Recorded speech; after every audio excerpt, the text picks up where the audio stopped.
মানুষের এই সংসারে জীবনযাপন করার জন্য কিছু জিনিসের প্রয়োজন পড়ে। এমন কিছু আবেগ, এমন কিছু বস্তু আছে যেগুলো তার প্রয়োজন হয়। কিন্তু সবথেকে বেশি যে জিনিসটা তার প্রয়োজন হয় সেটা হলো সম্মানের। আমাদের ভালো লাগে যখন কেউ আমাদের সম্মান করে। আমরা কাউকে সম্মান করলে তারও সেটা ভালো লাগে। কিন্তু আপনি দেখবেন যে সংসারে বেশিরভাগ মানুষ দুটি মাপদণ্ডের ভিত্তিতে সম্মান করেন। হয় বয়স দেখে করেন বা উপার্জন দেখে, অর্থাৎ সেই ব্যক্তি কতটা উপার্জন করেন। এবার ভেবে দেখুন, এটা আবশ্যক নয় কারোর বয়স যদি বেশি হয় তার বুদ্ধিও ততটাই বেশি হবে।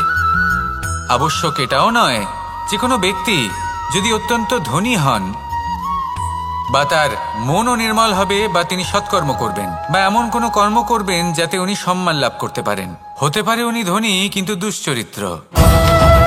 সেই জন্য বয়স বা উপার্জন দেখে কোনো ব্যক্তিকে সম্মান করবেন না। কর্ম দেখুন।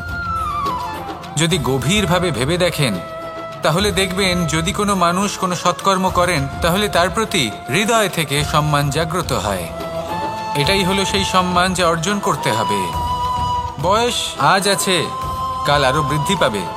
উপার্জন আজ আছে, কাল সেটা কমে যেতেও পারে। কিন্তু যদি আপনি নিরন্তর শুভকর্ম করতে থাকেন তাহলে আপনি মৃত্যুর পরেও অমর হয়ে থাকবেন। আসুন আমার সাথে ভালোবেসে বলুন, রাধা রাধা।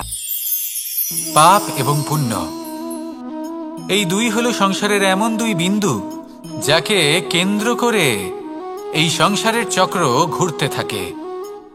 আমরা যদি কোনো কর্ম বিচার করি, হয় পুণ্য নয় পাপের দৃষ্টিভঙ্গি দিয়ে, এটা হয় পুণ্য না হলে পাপ। কিন্তু এই পাপ এবং পুণ্য এই দুই নির্ভর করে প্রত্যেক মানুষের ওপর, তার চিন্তাধারা, তার পরিস্থিতির ওপর। ধরুন এমন একজন মানুষ যিনি অনেক দিন ধরে বনে পথ হারিয়েছেন, অনেক দিন হয়তো উনি কোনো খাবার খাননি। এবার এমন পরিস্থিতি চলে এসছে যে এবার যদি উনি খাবার না খান তাহলে হয়তো জীবিতই থাকবেন না। আর এমন অবস্থায় ওনার সামনে যদি কোনো প্রাণী আসে তাহলে তাকে শিকার করা, এটা কিন্তু তার কাছে পাপ নয়। এটা তো জীবিত থাকার একমাত্র উপায়। এটা তার কাছে পুণ্য সম। আর যদি আমি এমন একজন ব্যক্তির কথা বলি যিনি সরল, যিনি একটি সুখী, শান্ত, সুরক্ষিত জীবনযাপন করছেন, তার কাছে কিন্তু এটা পাপ। এইরকমই এই সংসারে ভিন্ন ভিন্ন পরিভাষা আছে পাপ এবং পুণ্যের। তার মধ্যে যদি আমি আপনাকে একটি সরল পরিভাষা দিই, সেটা হলো জীবনে যখনই কোনো কর্ম করবেন সেটা নিয়ে একটু ভেবে দেখুন যে এই যে কাজটা আমি করছি তার ফলে এই যে অন্য মানুষেরা আছেন এই সংসারে তারা কি দুঃখ পাবেন? যদি তারা দুঃখ পান তাহলে সেটা পাপ। যদি আপনি এমন কোনো কর্ম করেন যার ফলে অন্যরা প্রসন্নতা লাভ করেন, তাদের মুখে হাসি ফুটে ওঠে, যদি তারা প্রেরিত হন, জীবনে সামনে এগোতে পারেন, তাদের বিকাশ হয়, তাহলে এটা হলো পুণ্য। তাই জীবনে সবসময় পুণ্য করতে থাকুন আর আমার সাথে ভালোবেসে বলুন, রাধা রাধা। বনস্পতি ফলনের জন্য আমাদের কিসের প্রয়োজন পড়ে? একটু ধরিত্রীর, একটু পরিশ্রমের আর একটা বীজের। এবার যদি মানুষের কথা বলি তাহলে এখানে ধরিত্রী হলো মানুষের এই জীবন, যেখানে মানুষ নিজের ইচ্ছের ফল ফুল ফলন করতে চায়। পরিশ্রম হলো আমাদের কর্ম, আর বীজ হলো আমাদের নির্বাচন। আমাদের বেছে নিতে হবে যে আমরা কি বপন করব, আম নাকি ফণি মনসা। এর মধ্যে আমরা কি পেতে চাই? রসালো ফলের ফলন চাই নাকি কাঁটার ফলন চাই, তা আমাদের উপর নির্ভরশীল। কিন্তু একটা কথা ঠিক, লক্ষ্য যেমনই হোক না কেন, জীবন যেমনই হোক না কেন, যদি আপনি লক্ষ্যের দিকে এগোতে থাকেন তাহলে কর্মের সাথে খামখেয়ালি আচরণ করতে পারবেন না।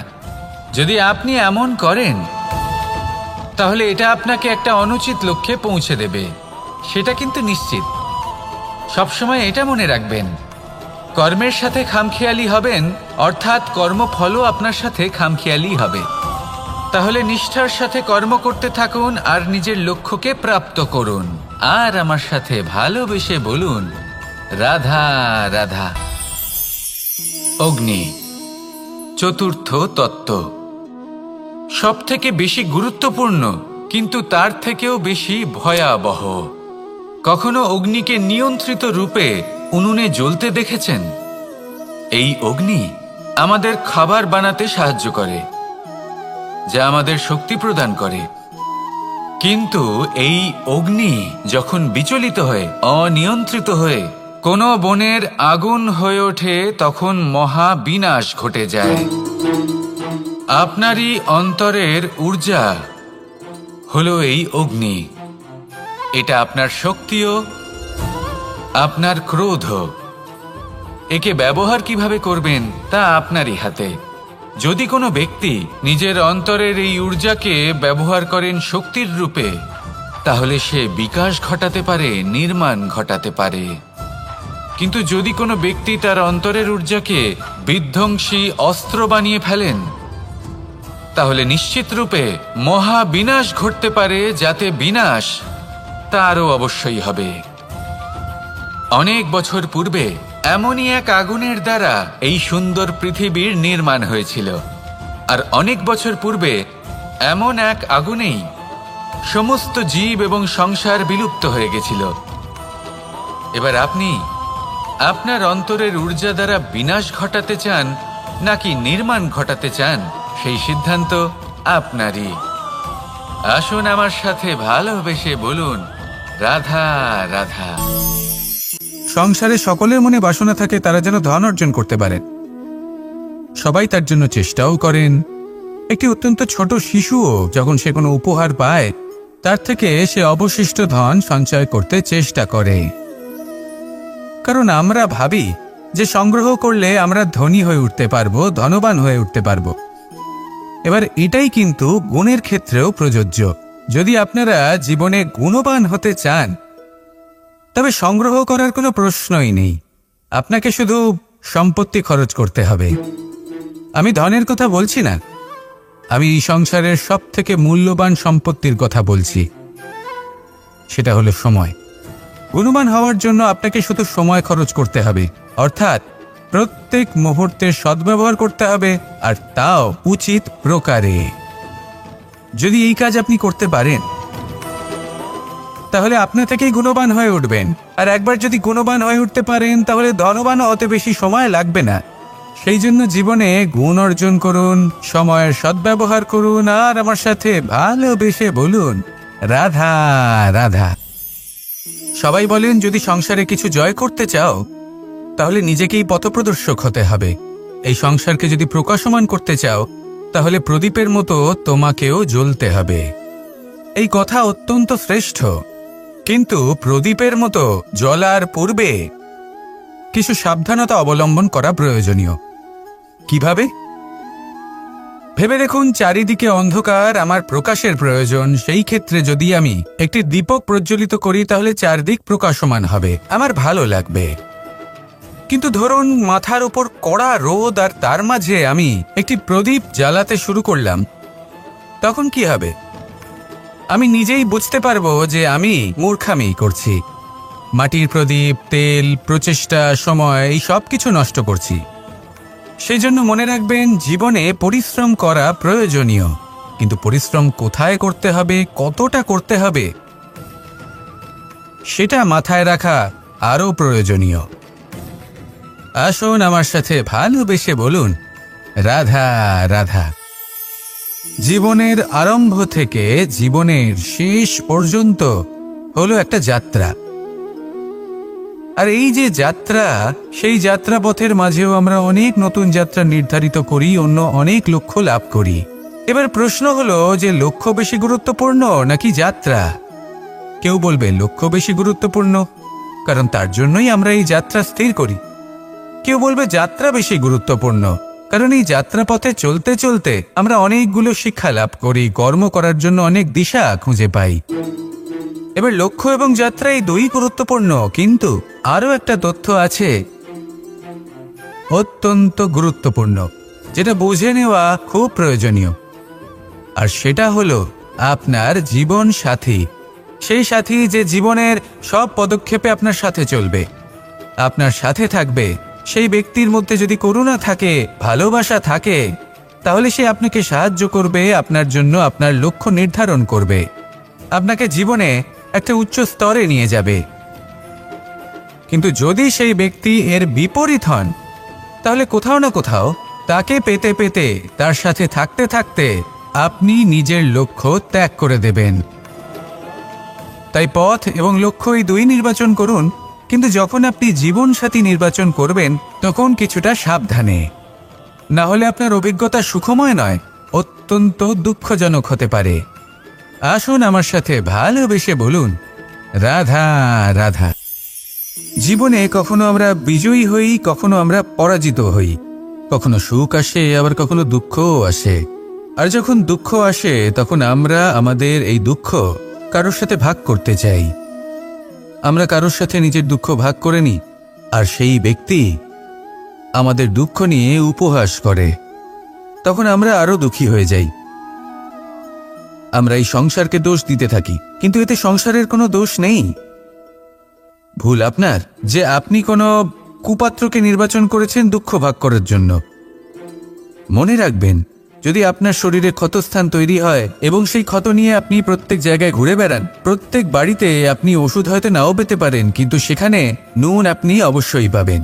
সেই জন্য যখনই দুঃখ পাবেন, শুধু সেই ব্যক্তিদের কথা মনে করুন যারা আপনার দুঃখ, আপনার যন্ত্রণাকে বুঝতে পারবে, যারা আপনার সহায় হওয়ার জন্য প্রস্তুত, আপনাকে সাহায্য করার জন্য প্রস্তুত, আপনার অন্তরকে প্রেরিত করতে প্রস্তুত।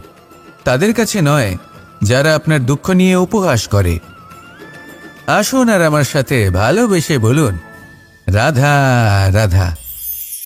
আমি অনেক সংখ্যক মানুষকে দেখেছি, তাদের কাছে অত্যাধিক জ্ঞান আছে, শিল্প আছে, ধন আছে, কীর্তি আছে, কিন্তু তারা এই সব কিছু নিজেদের কাছেই রাখেন, এই সমাজে বিতরণ করেন না।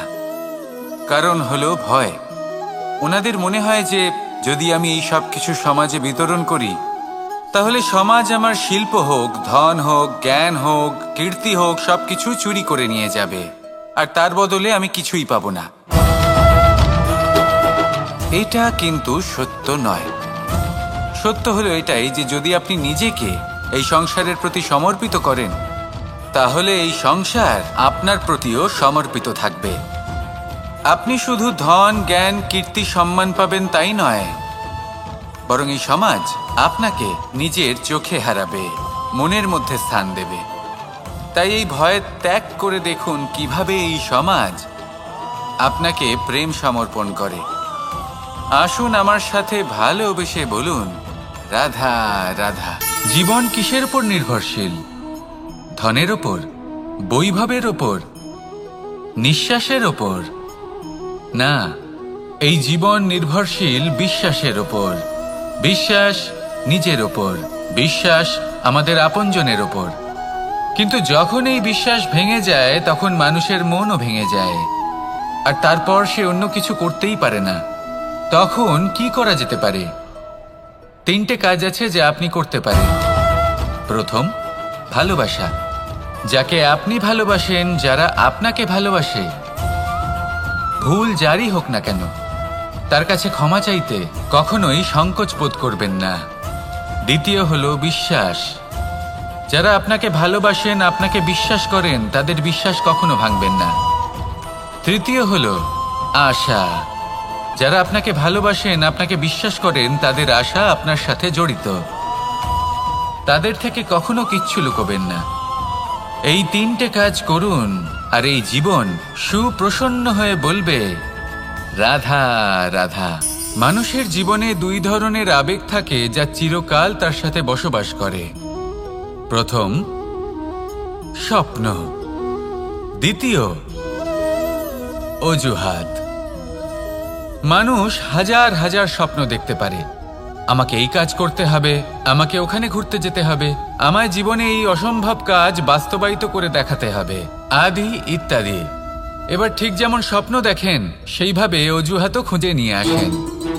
আমি এই স্বপ্ন পূরণ করতে পারলাম না, কারণ আমাকে কেউ সাহায্যই করলো না, কারণ আমি দুর্বল হয়ে পড়েছিলাম, কারণ আমার কাছে সময়ই ছিল না, আদি ইত্যাদি। এবার সাফল্য এবং অসফলতার মাঝখানে এই ধরনের সংঘর্ষ হতে থাকে। সাফল্য তখন লাভ করা সম্ভব যখন আপনার স্বপ্ন আপনার অজুহাতের থেকে অনেক বড় হয়, আর অসফলতা তখন পাবেন যখন আপনার অজুহাত আপনার স্বপ্নের থেকে অনেক বড় হয়। আপনি যদি সাফল্য লাভ করতে চান তাহলে চেষ্টা করতে থাকুন, পরিশ্রম করুন। যদি অসফল হন তাহলে ভয়ভীত হওয়ার কোনো প্রয়োজন নেই। নিজের ভুল বুঝুন, তাকে শুধরে নিন, আবার চেষ্টা করুন। কিন্তু যদি নিজের জীবনে অজুহাত নিয়ে আসেন তখন স্বপ্ন কখনো পূরণ হবে না। আসুন আমার সাথে ভালোবেসে বলুন, রাধা রাধা। ভয়ের সাথে আমরা সবাই পরিচিত, কষ্টও আমরা সবাই পেয়েছি। কখনো কখনো আমরা অসুস্থ হয়ে পড়ি, আর এমন সময় হলে মাতার মমতা, কখনো বাবার স্নেহ, কখনো বন্ধুদের পাশে থাকার অনুভূতি আমাদের রোগ নিরাময়ে সাহায্য করে। কখনো যদি আমরা নিরাশ হয়ে পড়ি, তখন যদি আমাদের কোনো আপনজন আমাদের দুটো ভালো কথা বলে, তখন আমাদের মনোবল বেড়ে যায়। ঠিক তেমন সংসারের এই রঙ্গমঞ্চে যদি আপনি পীড়িত অনুভব করেন, কিছু শুভ কথা আলোচনা করুন, কিছু স্তুতি গান করুন, কিছু মুহূর্তের জন্য হলেও নিজের ইষ্টদেবের কথা স্মরণ করুন আর প্রার্থনা করুন। সাহস বাড়বে, শক্তিও বৃদ্ধি পাবে এবং সামনে এগিয়ে চলার পথও দেখতে পাবেন। তখন এই মন প্রসন্ন হয়ে বলবে, রাধা রাধা। আপনি নিশ্চয়ই কখনো অনুভব করেছেন, যদি কোনো নির্মল ব্যক্তির কাছে গিয়ে বসেন তাহলে মনে নির্মল অনুভূতি হয়, এই মন শান্ত হয়ে যায়। সেইখানেই কোনো দুশ্চরিত্র মানুষের কাছে গিয়ে বসলে এই মন বিচলিত হয়ে যায়। কারণটা কি? কারণ যে ব্যক্তি নির্মল মনের, তিনি সবার মধ্যে নির্মলতা ছড়িয়ে দেন। আমাদের অন্তরে যা থাকে আমরা সেটাই সবার মধ্যে বিতরণ করি। যদি আপনি এই সংসারে শুভ বোধ ছড়িয়ে দিতে চান তাহলে প্রথমে শুভ গ্রহণ করুন, তা অর্জন করুন। এই সংসারে জ্ঞানের শক্তি লাভ করুন, আর সেই জ্ঞানের শক্তি সংসারে বিতরণ করুন। শান্তি এবং সন্তোষ প্রদান করুন, কারণ যেমন বীজ এই সংসারে বপন করবেন তেমনই ফল আপনি লাভ করবেন। যেমন দেবেন তেমন ফিরেও পাবেন। এই সংসারে জ্ঞান প্রদান করুন, শান্তি প্রদান করুন, সন্তুষ্টি প্রদান করুন। এই সংসারে ভালোবাসা বিতরণ করুন, আর এই প্রেম ভাব নিয়েই বলুন, রাধা রাধা। সংসারের বিভিন্ন ক্ষেত্রে আপনি অনেক কিছুই দেখতে পাবেন। যে কোনো খেলা, কোনো নাটক দেখতে পাবেন, কেউ কোনো খেলা খেলছে তা দেখতে পাবেন, আর দর্শকগণ এই দেখে অত্যন্ত আনন্দ লাভ করেন, হাততালি দিতে থাকেন, প্রশংসা করতে থাকেন, নিজের অন্তরের উৎসাহ প্রকাশ করতে থাকেন। কি দেখে করেন? সেই সমস্ত খেলোয়াড়দের দেখে করেন যারা এই খেলাটা খেলছে, তাই না? কিন্তু অনেক সময় সেই খেলোয়াড়রা সেই খেলার আনন্দ উপভোগ করতে পারেন না, কারণ ওনারা চাপা পড়ে যান তাদের কামনার চাপে। জয় লাভ করার কামনা, প্রথম স্থান লাভ করার ইচ্ছে, প্রতিযোগিতায় সব থেকে এগিয়ে থাকার ইচ্ছে তাদেরকে এই খেলা উপভোগ করতেই দেয় না। সেই জন্য কখনো কখনো এই খেলোয়াড়দের থেকে অনেক বেশি আনন্দ উপভোগ করেন দর্শকগণ, যেখানে এই খেলাটা কিন্তু খেলছেন খেলোয়াড়রাই। আমি এটা বলছি না যে এই ইচ্ছে, এই আকাঙ্ক্ষা অনুচিত না, কিন্তু তার সাথে সেই খেলা, সেই কর্মের আনন্দ উপভোগ করাও অত্যন্ত গুরুত্বপূর্ণ। তাই সেটা উপভোগ করুন। যে উৎসাহ আপনি উপভোগ করছেন তা যাপন করা অত্যন্ত গুরুত্বপূর্ণ। দেখুন, সত্যি বলতে এটা কিন্তু আপনার অধিকারও বটে। আপনি যে কর্ম করছেন তার ফল তো আপনি অবশ্যই পাবেন। সেটা যখন আপনি পাচ্ছেন তখন আপনার তা উপভোগ করা উচিত। সেটাই করুন। জীবনে সফলতা এবং অসফলতা এরা আসা যাওয়া করতে থাকে। যখন সাফল্য আসবে তখন তা উপভোগ করুন, যখন অসফলতা আসবে তখন তার থেকে শিক্ষা লাভ করুন। সাফল্য আপনার কাছে আবার ফিরে আসবে। আর এই মন, আপনি তো জানেন, এই মন প্রসন্ন হয়ে বলবে, রাধা রাধা। বুদ্ধি আর বিবেকের পার্থক্য কোথায় তা নিয়ে এই সংসার অনেক কিছুই ভাবে। কিছু মানুষ ভাবেন যে এই দুই হলো একই, কিন্তু যদি সত্যি কথা বলি তাহলে এই দুইয়ের মধ্যে একটা অমূল্য পার্থক্য আছে, আর তা হলো এটা যে বুদ্ধির সম্পর্ক হলো মস্তিষ্কের সাথে আর বিবেকের সম্পর্ক হলো হৃদয়ের সাথে। যে কোনো বুদ্ধিমান মানুষ কি করেন? নিজের মতন করে এই সংসারকে বদলে ফেলতে চেষ্টা করেন। একজন বিবেকশীল মানুষ কি করেন? নিজের অন্তরকে, নিজের মনকে বদলে ফেলতে চেষ্টা করেন। কারণ মানুষের সংসার এই মনের মধ্যেই বসবাস করে। তাই নিজের বুদ্ধির ব্যবহার অবশ্যই করুন, কিন্তু তাতে বিবেকের লাগামটা অবশ্যই শক্ত হাতে ধরবেন। আসুন আমার সাথে ভালোবেসে বলুন, রাধা রাধা। মানুষের এই সংসারে জীবনযাপন করার জন্য কিছু জিনিসের প্রয়োজন পড়ে।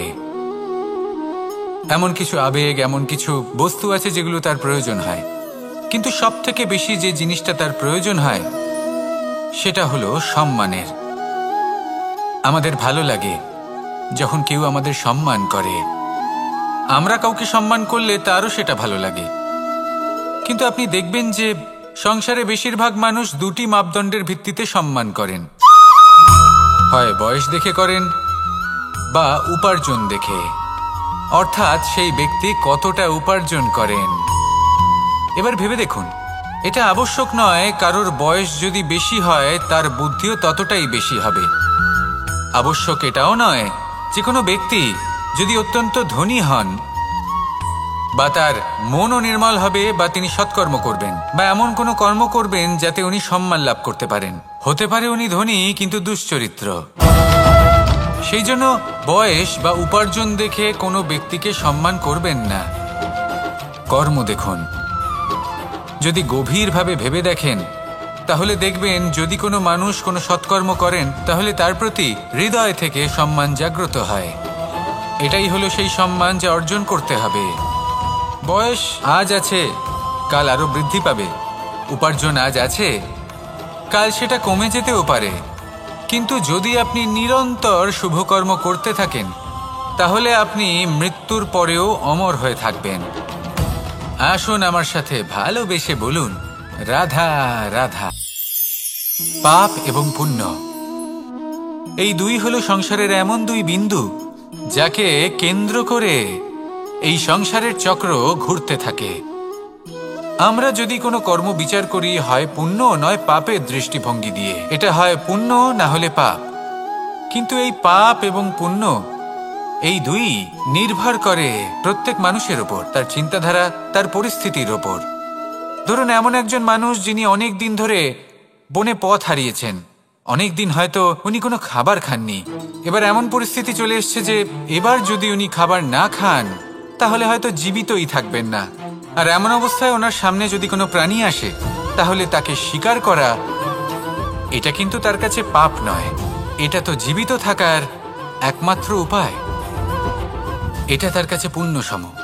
আর যদি আমি এমন একজন ব্যক্তির কথা বলি যিনি সরল, যিনি একটি সুখী, শান্ত, সুরক্ষিত জীবনযাপন করছেন, তার কাছে কিন্তু এটা পাপ।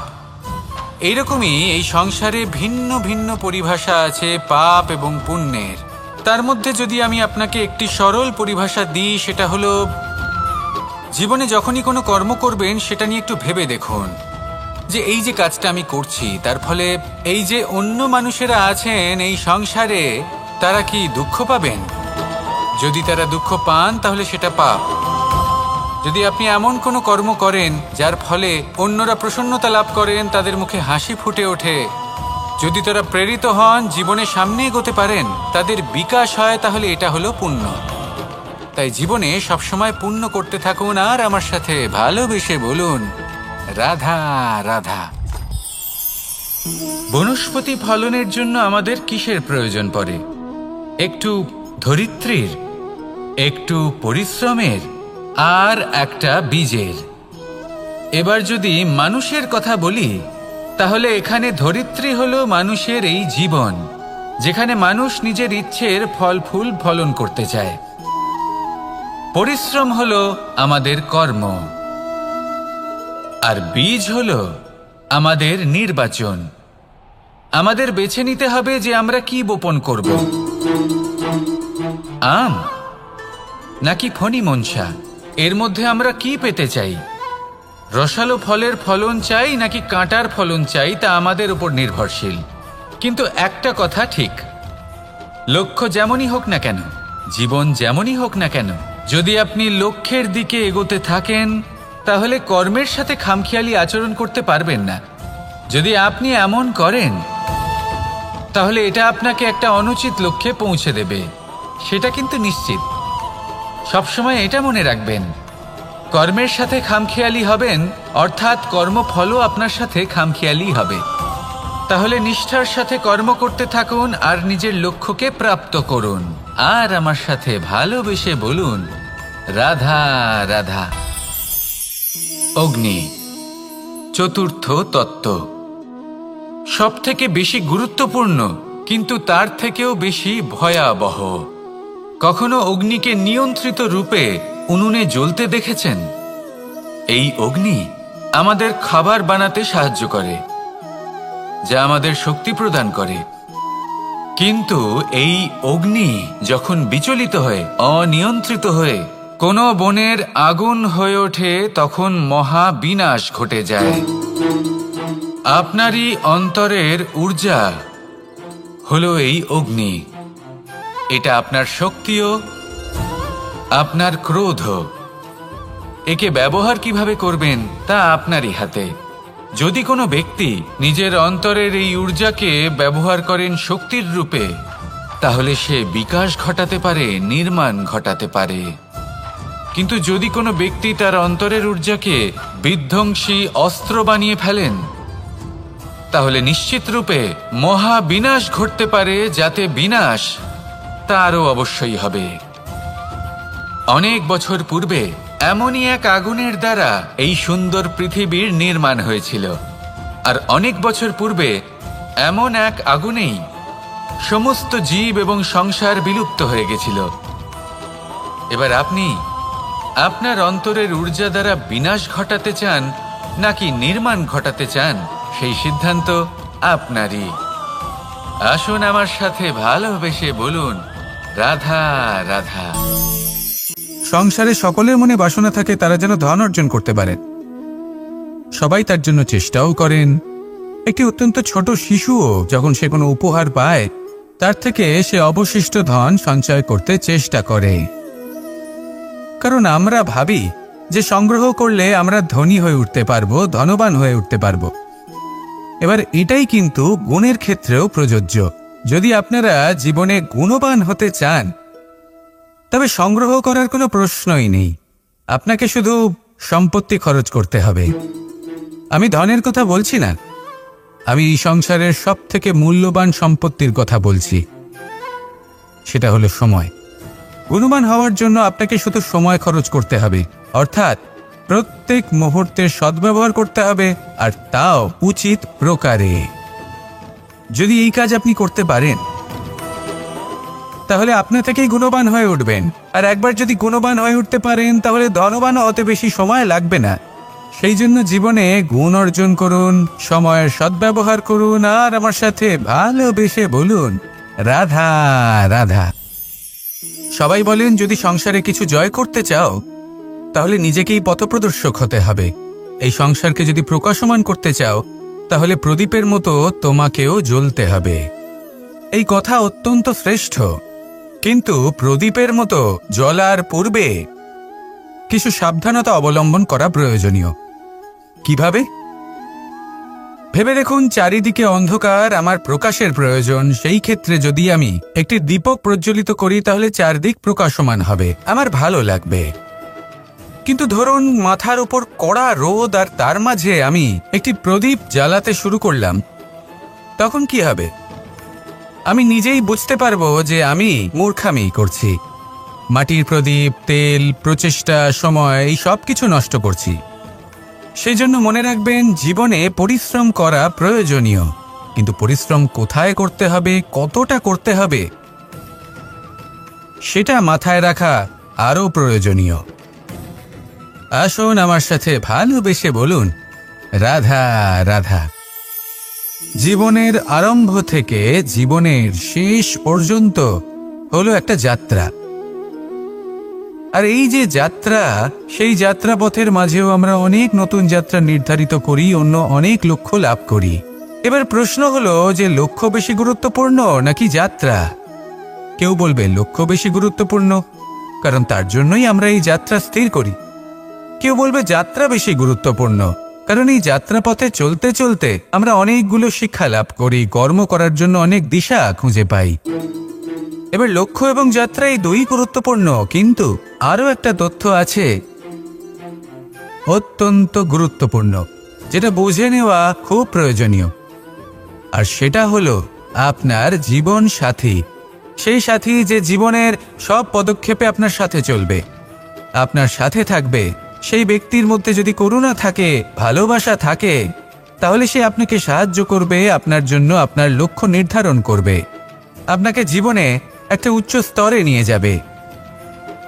কিন্তু যদি সেই ব্যক্তি এর বিপরীত হন, তাহলে কোথাও না কোথাও তাকে পেতে পেতে, তার সাথে থাকতে থাকতে আপনি নিজের লক্ষ্য ত্যাগ করে দেবেন। তাই পথ এবং লক্ষ্য এই দুই নির্বাচন করুন, কিন্তু যখন আপনি জীবনসাথী নির্বাচন করবেন তখন কিছুটা সাবধানে, না হলে আপনার অভিজ্ঞতা সুখময় নয়, অত্যন্ত দুঃখজনক হতে পারে। আসুন আমার সাথে ভালোবেসে বলুন, রাধা রাধা। জীবনে কখনো আমরা বিজয়ী হই, কখনো আমরা পরাজিত হই, কখনো সুখ আসে, আবার কখনো দুঃখও আসে। আর যখন দুঃখ আসে তখন আমরা আমাদের এই দুঃখ কারোর সাথে ভাগ করতে চাই। আমরা কারোর সাথে নিজের দুঃখ ভাগ করে নিই, আর সেই ব্যক্তি আমাদের দুঃখ নিয়ে উপহাস করে। তখন আমরা আরো দুঃখী হয়ে যাই। আমরা এই সংসারকে দোষ দিতে থাকি, কিন্তু এতে সংসারের কোনো দোষ নেই। ভুল আপনার যে আপনি কোনো কুপাত্রকে নির্বাচন করেছেন দুঃখ ভাগ করার জন্য। মনে রাখবেন, যদি আপনার শরীরে ক্ষতস্থান তৈরি হয় এবং সেই ক্ষত নিয়ে আপনি প্রত্যেক জায়গায় ঘুরে বেড়ান, প্রত্যেক বাড়িতে আপনি ওষুধ হয়তো নাও পেতে পারেন, কিন্তু সেখানে নুন আপনি অবশ্যই পাবেন। সেই জন্য যখনই দুঃখ পাবেন, শুধু সেই ব্যক্তিদের কথা মনে করুন যারা আপনার দুঃখ, আপনার যন্ত্রণাকে বুঝতে পারবে, যারা আপনার সহায় হবার জন্য প্রস্তুত, আপনাকে সাহায্য করার জন্য প্রস্তুত, আপনার অন্তরকে প্রেরিত করতে প্রস্তুত। তাদের কাছে নয় যারা আপনার দুঃখ নিয়ে উপহাস করে। আসুন আর আমার সাথে ভালোবেসে বলুন, রাধা রাধা। আমি অনেক সংখ্যক মানুষকে দেখেছি, তাদের কাছে অত্যাধিক জ্ঞান আছে, শিল্প আছে, ধন আছে, কীর্তি আছে, কিন্তু তারা এই সব কিছু নিজেদের কাছেই রাখেন, এই সমাজে বিতরণ করেন না। কারণ হলো ভয়। ওনাদের মনে হয় যে যদি আমি এই সব কিছু সমাজে বিতরণ করি, তাহলে সমাজ আমার শিল্প হোক, ধন হোক, জ্ঞান হোক, কীর্তি হোক, সবকিছু চুরি করে নিয়ে যাবে, আর তার বদলে আমি কিছুই পাবো না। এটা কিন্তু সত্য নয়। সত্য হলো এটাই যে যদি আপনি নিজেকে এই সংসারের প্রতি সমর্পিত করেন, তাহলে এই সংসার আপনার প্রতিও সমর্পিত থাকবে। আপনি শুধু ধন, জ্ঞান, কীর্তি, সম্মান পাবেন তাই নয়, বরং এই সমাজ আপনাকে নিজের চোখে হারাবে, মনের মধ্যে স্থান দেবে। তাই এই ভয় ত্যাগ করে দেখুন কিভাবে এই সমাজ আপনাকে প্রেম সমর্পণ করে। আসুন আমার সাথে ভালোবেসে বলুন, রাধা রাধা। জীবন কিসের উপর নির্ভরশীল? ধনের ওপর, বৈভবের ওপর, নিঃশ্বাসের ওপর? না, এই জীবন নির্ভরশীল বিশ্বাসের ওপর। বিশ্বাস নিজের ওপর, বিশ্বাস আমাদের আপনজনের ওপর। কিন্তু যখন এই বিশ্বাস ভেঙে যায়, তখন মানুষের মনও ভেঙে যায়, আর তারপর সে অন্য কিছু করতেই পারে না। তখন কি করা যেতে পারে? 3টে কাজ আছে যা আপনি করতে পারেন। প্রথম, ভালোবাসা। যাকে আপনি ভালোবাসেন, যারা আপনাকে ভালোবাসে, ভুল যারই হোক না কেন, তার কাছে ক্ষমা চাইতে কখনোই সংকোচ বোধ করবেন না। দ্বিতীয় হলো বিশ্বাস। যারা আপনাকে ভালোবাসেন, আপনাকে বিশ্বাস করেন, তাদের বিশ্বাস কখনো ভাঙবেন না। তৃতীয় হলো আশা। যারা আপনাকে ভালোবাসেন, আপনাকে বিশ্বাস করেন, তাদের আশা আপনার সাথে জড়িত। তাদের থেকে কখনো কিচ্ছু লুকোবেন না। এই 3টে কাজ করুন, আর এই জীবন সুপ্রসন্ন হয়ে বলবে, রাধা রাধা। মানুষের জীবনে দুই ধরনের আবেগ থাকে যা চিরকাল তার সাথে বসবাস করে। প্রথম, স্বপ্ন। দ্বিতীয়, অজুহাত। মানুষ হাজার হাজার স্বপ্ন দেখতে পারে। আমাকে এই কাজ করতে হবে, আমাকে ওখানে ঘুরতে যেতে হবে, আমায় জীবনে এই অসম্ভব কাজ বাস্তবায়িত করে দেখাতে হবে, আদি ইত্যাদি। এবার ঠিক যেমন স্বপ্ন দেখেন সেইভাবে অজুহাতও খুঁজে নিয়ে আসেন। আমি এই স্বপ্ন পূরণ করতে পারলাম না, কারণ আমাকে কেউ সাহায্যই করল না, কারণ আমি দুর্বল হয়ে পড়েছিলাম, কারণ আমার কাছে সময়ই ছিল না, আদি ইত্যাদি। এবার সাফল্য এবং অসফলতার মাঝখানে এই ধরনের সংঘর্ষ হতে থাকে। সাফল্য তখন লাভ করা সম্ভব যখন আপনার স্বপ্ন আপনার অজুহাতের থেকে অনেক বড় হয়, আর অসফলতা তখন পাবেন যখন আপনার অজুহাত আপনার স্বপ্নের থেকে অনেক বড় হয়। আপনি যদি সাফল্য লাভ করতে চান তাহলে চেষ্টা করতে থাকুন, পরিশ্রম করুন। যদি অসফল হন তাহলে ভয়ভীত হওয়ার কোনো প্রয়োজন নেই। নিজের ভুল বুঝুন, তাকে শুধরে নিন, আবার চেষ্টা করুন। কিন্তু যদি নিজের জীবনে অজুহাত নিয়ে আসেন তখন স্বপ্ন কখনো পূরণ হবে না। আসুন আমার সাথে ভালোবেসে বলুন, রাধা রাধা। ভয়ের সাথে আমরা সবাই পরিচিত, কষ্টও আমরা সবাই পেয়েছি। কখনো কখনো আমরা অসুস্থ হয়ে পড়ি, আর এমন সময় হলে মাতার মমতা, কখনো বাবার স্নেহ, কখনো বন্ধুদের পাশে থাকার অনুভূতি আমাদের রোগ নিরাময়ে সাহায্য করে। কখনো যদি আমরা নিরাশ হয়ে পড়ি, তখন যদি আমাদের কোনো আপনজন আমাদের দুটো ভালো কথা বলে, তখন আমাদের মনোবল বেড়ে যায়। ঠিক তেমন সংসারের এই রঙ্গমঞ্চে যদি আপনি পীড়িত অনুভব করেন,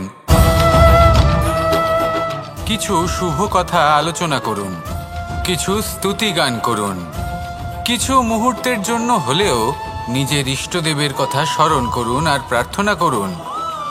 সাহস বাড়বে, শক্তিও বৃদ্ধি পাবে এবং সামনে এগিয়ে চলার পথও দেখতে পাবেন।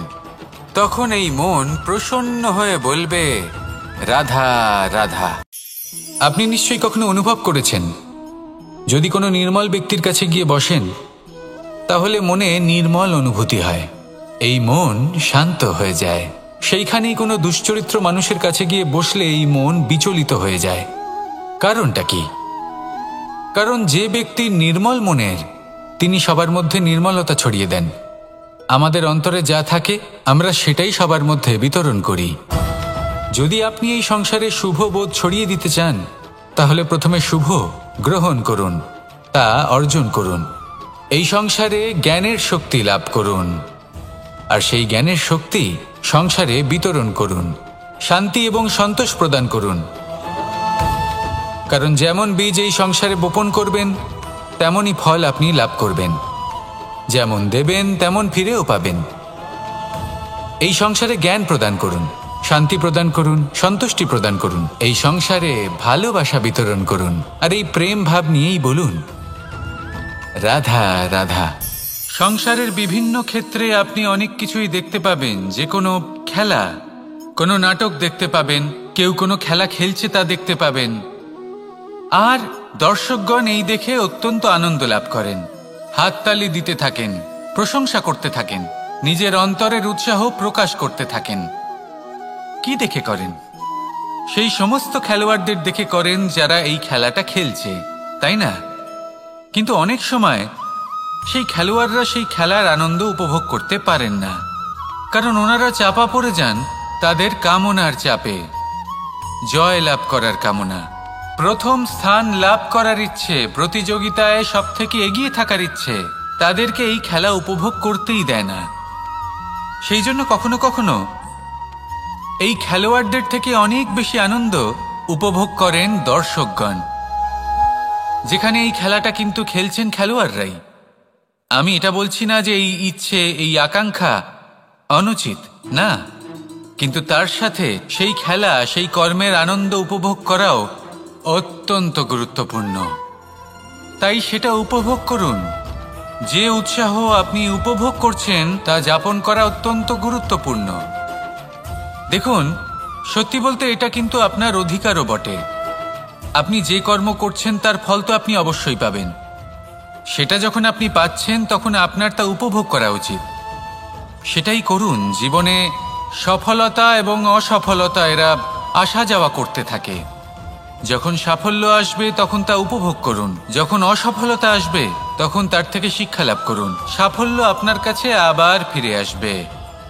আর এই মন, আপনি তো জানেন, এই মন প্রসন্ন হয়ে বলবে রাধা রাধা।